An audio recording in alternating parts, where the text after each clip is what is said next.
excited to share with you guys the tutorial for how we created Aisley's bed. She loves all of the additional organization space this gives her, plus having a hideout under your bed is just cool.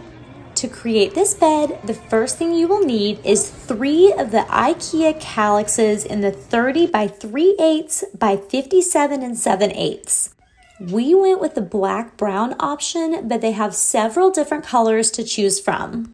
While Aisley worked hard cleaning out her room, getting everything ready for her new stuff, I put together the 3 bookcases. They were actually very easy to assemble. I know you hear a lot of bad things about how hard IKEA's furniture is to put together, but these bookcases were so simple. Once all of the bookcases were assembled, we brought them into her room and put one on the side wall, one along the back wall, and then one more coming up the other side. Aisley's bed is a queen, which is traditionally 60 inches. We spread the bookcases out to properly accommodate that, as well as giving her a little bit of shelf room on either side. We put her new love seat in her room, then it was time to get the plywood ready. To ensure the plywood is strong enough, you want to make sure it's at least 3/4 of an inch thick.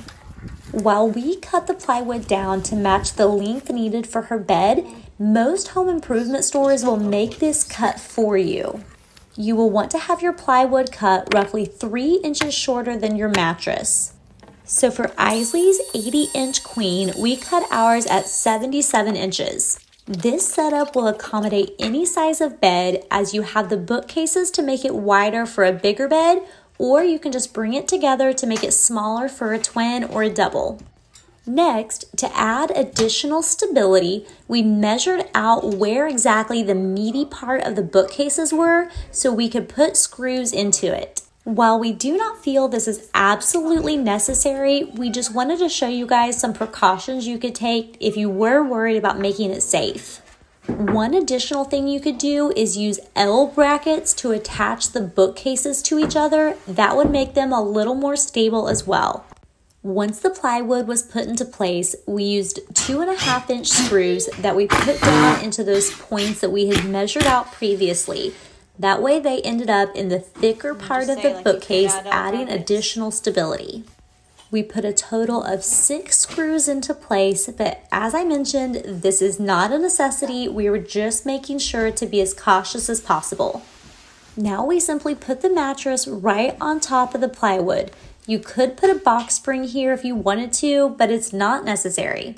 I pulled the fitted sheet down over the plywood just to make it more aesthetically pleasing. I then put all of her bedding back into place.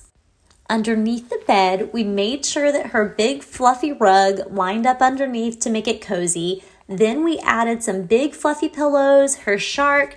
We put these bins into the cubbies, which I need to pick up a few more, but they fit perfectly. She also put some picture frames, some books.